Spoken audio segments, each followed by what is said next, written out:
her class in her sophomore year, a spot that she would not relinquish. She has completed her senior year with a final average of 99 in her vocational program, a 99 in her vocational related program, a 99 in her chemistry honors course, we have honors now. 100 in her U.S. history course, and a 100 in her honors English language arts course. That was Mr. Bell. I must have killed him. Student from the Office of Technology program, and in a crowning achievement, she is and has remained the #1 academically ranked student for the past 3 years in your class. You're all for it. It is indeed a pleasure to call to the podium to address this graduating class, the valedictorian of the class of 2009, a senior from the Office of Technology program, Tania Oliveira.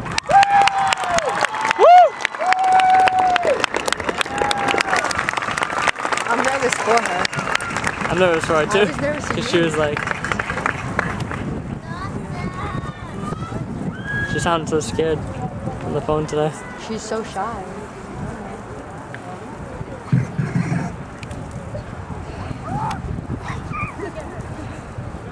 Good evening, everyone. This graduation day, I am honored to speak before you as Diamond Regional's valedictorian for the class of 2009. To begin, I wish to say this. Although I've been granted this commendable title, being ranked the #1 student, I believe, does not make me superior in any way to any one of you. I know that each one of you has made personal accomplishments during these past years at Diamond. You all deserve to be recognized for your triumphs, even if these were never rewarded with any medals or trophies. Whether it was to prove yourself worthy of competing in Skills USA, to pass an extremely difficult class that might keep you from graduating, to preserve your reputation as the best athlete on your team, to resolve issues in the home, to land your first job, to muster up the courage to tell that special person how you've always felt about them, or to overcome your own shyness, stand behind a podium, and deliver a speech in front of hundreds of people. We have all achieved something extraordinary.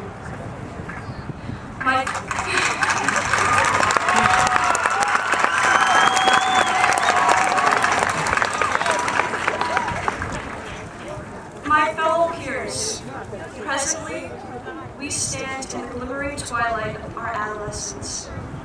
This is a tentative time. That was so good. That was good. The dwindling twilight of our adolescence. When uncertainty, hope, and apprehension cling to our tremulous feet as we strive toward that glowing horizon. Trademark that. From this point, after we've crossed the stage, we will be diverging onto different paths. Some of us will be furthering our education at a college or university. Some of us will be serving in the American forces. And some of us will be plunging into the world of work, proficient and well-primed in our trade, thanks to our vocational training at Diamond. With our sights locked on to these aspirations, we aim to achieve, perhaps even surpass our goals. As Jim Rohn once said, if you care at all, you'll get some results. If you care enough, you'll get incredible results. Time is the sole impeding force to this next phase. Soon enough, we will be granted our ticket to life, to freedom, to independence, our high school diploma. Today marks an end. Dusk sets on our high school career, as well as on the diamond careers of those leaving the school's faculty this year. Let us recognize Mr. George Flanagan, Mr. Martin Burnett, Mr. Roger Dugal, Mr. Kenneth Raposo, Mr. Ron Sylvia Sr., Mr. Thomas Librero, and especially our beloved superintendent, Mr. Rogerio Reyes, for their invaluable contributions to Diamond. Well, actually, yeah, you're right.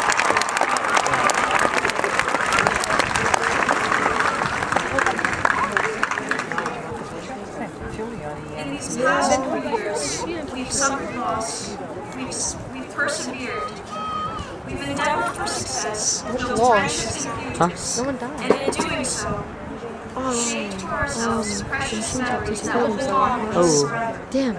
It's a pretty big one. Thought we got away with that. One day, let us recollect of our school, the unique characters that made the Diamond experience everything it was. The quiet, intimidating force that was Mr. Robin, of no wonder Diamond kids are so well behaved. The familiar and friendly face of our favorite principal, Mr. Bentley, and Olga's reassuring presence in the corridors of Diamond, rigorously enforcing the rules. We were all certainly pulling for Mr. Cabrera, too, when he underwent his open heart surgery. Thankfully, he made it out okay. And I think we all share other fond memories of our own teachers, counselors, and friends as well. Some of our memories will be recorded in the history books, too. I'm sure none of us will forget George W. Bush's cat-like reflexes when it comes to dodging flying shoes. We are the generation that survived 8 agonizing long years which led to her accession, thanks to a man who somehow managed to bruise his eye in a printed reading accident. If we can live through that, we can take on anything. I think the recession started in '94 if we really want to get into it with deregulation of banks. I don't think it's just 8 years. History major. Oh, Let really? us never lose sight of that big I picture. don't be picky. One day this year, I was called into a certain someone's office. I won't mention who it was because I don't want to spoil his tough reputation with a sentimental story. Mr. Auburn. But as I was huffing and puffing and stressing out, he noted how worried I was and consoled me with the following wisdom. Tania, you need to look at the big picture. He told me how he had a bird feeder in his backyard and how much he looked forward to seeing the hummingbirds arrive each spring.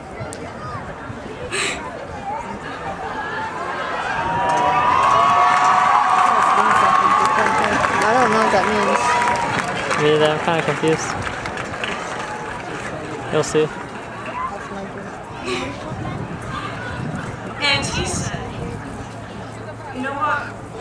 No matter what's going on in the world, in the economy, in life, you name it, as long as those hummingbirds come every year, it's alright. Everything is alright. You see, that's the big picture. It was a rather cryptic message to comprehend at first, but then I realized what it meant. Despite the adversities in life, the challenges that knock us off our feet, the sudden changes that whirl us off course, certain elements remain constant in life. Our family, our friends, our health. As long as these are intact, we have nothing to worry about. As long as we know what matters, we'll always be on track and we'll always have something to fight for. We will be playing an essential part of that big picture soon. We will be dedicating ourselves, our skills, our knowledge, and our passion to the fulfillment of a purpose. We will be satisfying a role needed in the community and giving back to our society. It has been a delicate process to reach this defining point. Like Ben Sweetland once said, success is a journey, not a destination. Each of us has toiled, struggled, and persisted. Some obstacles we faced grudgingly, some challenges we embraced and overcame, and some flaws we ultimately conquered within ourselves. Change can seem like an unrelenting force, but in reality, it happens slowly, infinitesimally, and beautifully. There is an emotive quote by Anais Nin which illustrates this idea, which reads, "And the day came when the risk to remain tight and abide was more painful than the risk it took to blossom. Although we are reluctant at times to change, the moment finally arrives when we sense it's time for us to bloom. And so, we open up and we shed our grace upon the world. Now, let us thank the cherished people in our lives, those who pulled us out of ourselves, who nourished our minds, who built our confidence, who encouraged us and pushed us to keep going. They are the reason we've made it this far. Of course, let's start with our families. Mothers, fathers, brothers, sisters, and others who are watching you today with swelling pride in our hearts to see you graduate. Next, let's thank our friends for their humor and love and for the times they've shared with us. High school wouldn't be so fun without them. And finally, the unsung heroes, our teachers. They've lit the path. They've provided us with all the knowledge and wisdom we'll need for our journey. We know where to go to next due to their guidance. Diamond teachers are renowned for exceeding what they're required to do. They sincerely care about their students. We will soon be making a colossal transition, spreading our roots into new soil, like being replanted into a large pot, being plotted into the middle of the world. Let us briefly reflect on the past, but not linger too long, as it is time to move forward. Let's all take that leap together now. The stage awaits, a fresh start, the brink of a new adventure. With the dust on our backs, the quivering twilight breaks into a brilliant sunrise. Smile, the dawn is coming, and it's your time to shine. Congratulations, class of 2009!